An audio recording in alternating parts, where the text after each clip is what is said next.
my second pass of chopping in the compost into the tomato row. This will be the pepper row. I'll wait 2 or 3 more weeks to plant peppers. It's April 5th here in southeast Kansas. And then this row I might plant today or maybe next week for tomatoes. They can handle the cold a little better, but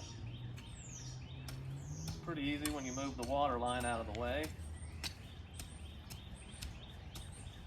This will probably destroy most of the winter rye cover crop, and it also mixes the compost into the soil. So I think this way is a little bit easier than digging it in, and I don't think it's necessary.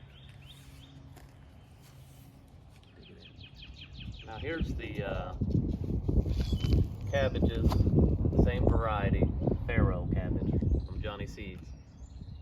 The ones I started in mid-February and planted out in mid-March.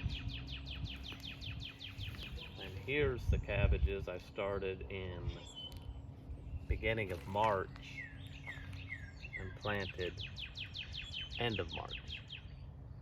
Doing much better. So don't try to put your seedlings in the ground too early.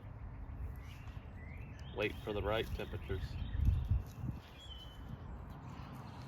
Some winter boar kale. I planted real early winter boar kale over there. It's still tiny. And then this one's looking real nice. Started inside early March, planted in late March. The lettuces, those were all planted late February, and they're doing the best. But the ones that were planted in late March are actually bigger than the ones that were put in the ground in late February.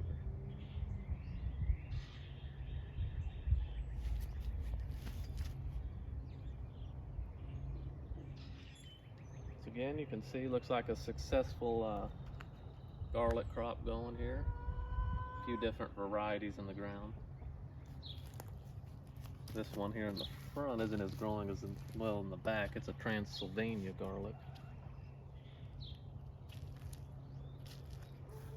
And they just feed off of last year's compost that was put here in the spring, last spring, for the tomatoes and peppers.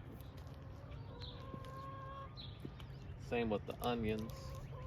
Planted them in mid-February, mid to late February. We got red candy and yellow candy. And these are the shallots here in the front that I planted in the fall. Leftovers from last year's harvest. And having the straw mulch left over from last year's tomatoes and peppers works out nice for weeds.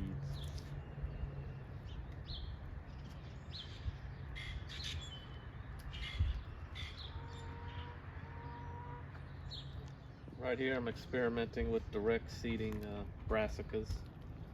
They're just poking out of the ground here in early April.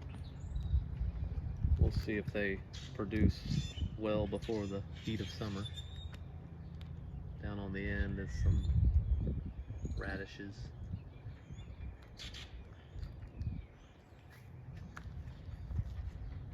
Right here we got a couple spinach rows, some leftover kale from that survived the winter. It's going to seed pretty quickly though. And new Corota carrots from Baker Creek coming in nice. Might have to thin them soon. And the next row over is some Purple Dragon carrots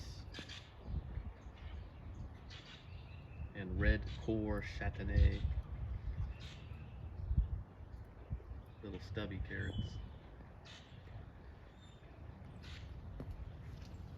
Over here we have our columbine, which is the earliest perennial to flower. Some iris. That's mixture of winter rye and weeds I'll wait till late May, early June to plant the winter squashes.